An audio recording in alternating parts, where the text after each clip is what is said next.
तर मित्रांनो, आपल्याला माहिती आहे की नुकतीच 6 ऑगस्ट 2026 रोजी म्हाडाच्या मुंबई मंडळाच्या 2640 घरांची सोडत जाहीर झालेली आहे. त्याशिवाय सिडकोच्या 4779 घरांची सोडत जाहीर झालेली आहे. म्हणजे त्याची ऑनलाईन अर्ज करण्याची प्रक्रिया सध्या सुरू होणार आहे 15 ऑगस्ट पासून. पण अजून एक अतिशय महत्वाची खबर आहे मित्रांनो, ती म्हणजे कोकण लॉटरीच्या बाबतीत. आता काही दिवसापूर्वीच म्हाडाच्या कोकण मंडळाकडून जाहीर करण्यात आलेलं आहे की ऑगस्टच्या शेवटच्या आठवड्यापर्यंत म्हाडाच्या कोकण मंडळाची जवळजवळ 5 ते 6 हजार घरांची नवीन लॉटरी जाहीर केली जाणार आहे. आणि यामध्ये नवी मुंबई, ठाण्यासह इतर अनेक ठिकाणी म्हणजे कल्याण डोंबिवली असेल, शिवफाटा असेल, वसई विरार असेल, टिटवाळा असेल, पनवेल असेल, अशा वेगवेगळ्या ठिकाणी ही घरे उपलब्ध करून देण्यात येणार आहेत. परंतु मागील लॉटरीमध्ये आपण जे घरे पाहिली होती ती ठाण्यात सगळ्यात जास्त घरे होती आणि ठाण्यातील चितळसर, मानपडा या ठिकाणी सगळ्यात जास्त घरे होती. म्हणजे 934 घरे या ठिकाणी उपलब्ध करून देण्यात आलेली होती. परंतु त्या घरांच्या किमती कुठेतरी जास्त असल्यामुळं त्या प्रकल्पाला हवा तसा प्रतिसाद मिळाला नाही. किंबहुना अनेक जणांनी घरामध्ये विजेते झाल्यानंतर घर लागल्यानंतर अनेकांनी ती घरे सरेंडर केलेली होती. पण आता मात्र ठाण्यातील चितळसर, मानपडा या प्रकल्पाच्या बाबतीत अतिशय महत्वाची खबर आलेली आहे, किंबहुना खुश खबर आलेली आहे. आणि ती म्हणजे त्या प्रकल्पातील मागील लॉटरीतील किमतीपेक्षा आताच्या किमती ह्या 8 लाखाने कमी करण्यात आलेल्या आहेत. आणि ही नक्कीच सर्वसामान्य अर्जदारांसाठी दिलासादायक बाब ठरू शकते. आता मागच्या एकूण आता जर त्या प्रकल्पाचा विचार केला तर एकूण त्या ठिकाणी मित्रांनो 1173 घरे उपलब्ध आहेत. त्यापैकी 934 घरांची सोडत काढण्यात आलेली होती. परंतु किमती जास्त असल्याने अनेकांनी घरे सरेंडर केली होती. पण काही जण याच्या विरोधात म्हाडाकडे तक्रार करायला गेली होती किंवा किमतीवरून अनेकांनी म्हाडाकडे तक्रारी केल्या होत्या. आणि त्याच तक्रारीची दखल घेऊन कुठेतरी आता या घरांच्या किमती ह्या 2021च्या रेडी रेकनर दरानुसार ठरवल्या जाणार आहेत, 2024च्या दरानुसार नाही. आणि म्हणून कुठेतरी ह्या ज्या काही किमती आहेत त्या किमतीमध्ये 8 लाखांची कपात होणार आहे. आणि याच्यामध्ये जे मूळ रहिवासी आहेत 434 त्यांना सुद्धा याच दरानुसार त्या ठिकाणी घरे उपलब्ध करून दिली जाणार आहेत. आता ही जी काही लॉटरी मित्रांनो लवकर जाहीर करण्यात येईल. ऑगस्टच्या एंड पर्यंत, ऑगस्टच्या शेवटपर्यंत याची जाहिरात प्रसिद्ध होईल आणि त्याच्यानंतर ऑनलाईन अर्ज करण्याची प्रक्रिया सप्टेंबरमध्ये चालेल आणि ऑक्टोबरमध्ये कुठेतरी या घरांची सोडत ही जाहीर केली जाणार आहे. आता ही जी काही घरे आपण त्या ठिकाणी साईट व्हिजिट केलेली आहे, जो काही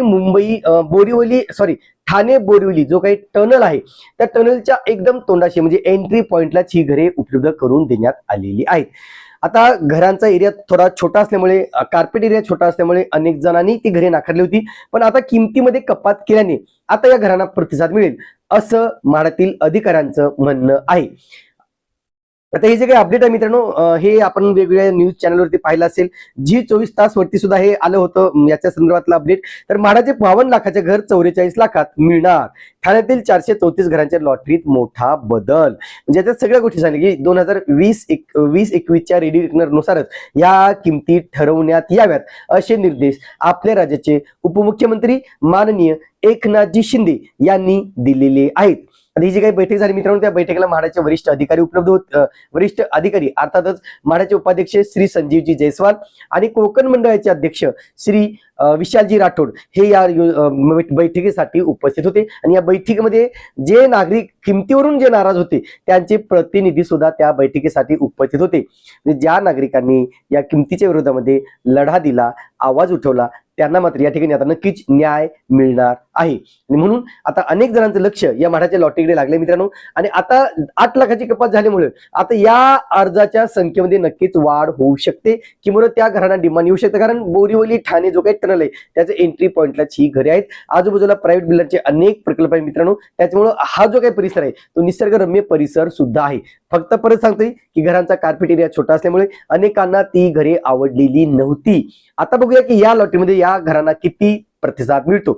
आता म्हाडाची अपकमिंग लॉटरी मित्रांनो फक्त ठाण्यामध्येच नाहीये, तर ठाण्या व्यतिरिक्त नवी मुंबईतील चांगल्या लोकेशनला सुद्धा घरे उपलब्ध करून दिली जाणार आहेत. म्हणजे मागच्या वर्षी आपण विचार केला तर मागच्या वर्षी दिघा, घनसोली, सानपाडा, नेरूळ अशा चांगल्या चांगल्या लोकेशनला ही घरे उपलब्ध करून देण्यात आली होती आणि यावेळी सुद्धा घनसोली या ठिकाणी खूप मोठ्या प्रमाणात घरे उपलब्ध होतील अशी मला प्राथमिक माहिती मिळालेली आहे.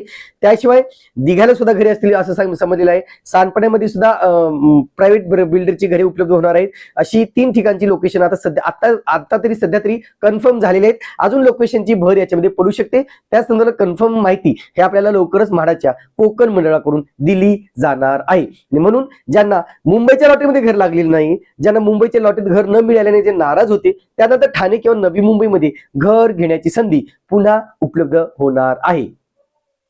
त्याशिवाय सिडकोची 4779 घरांची लॉटरी तळोजा, कळंबोली आणि खारघर या ठिकाणी जाहीर झालेली आहे, जी EWS उत्पन्न गटासाठी आहे. त्या ठिकाणी सुद्धा नक्कीच तुम्ही प्रयत्न करू शकता. त्याचा डिटेल व्हिडिओ मी ऑलरेडी दिलेला आहे किंवा व्हिडिओच्या शेवटी त्याची लिंक देतो, तो तुम्ही पाहून घ्या. त्याच्यात तुम्हाला किमतीपासून कार्पेटपासून सगळी माहिती दिलेली आहे. अपेक्षा करूया की म्हाडाच्या आगामी कोकण मंडळातील लॉटरीतील घरांच्या किमती कमीत कमी 10 ते 12 लाखापर्यंत असाव्यात.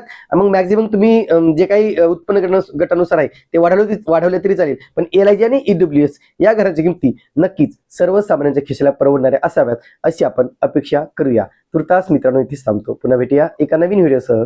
तोपर्यंत आपली रजा घेतो. धन्यवाद.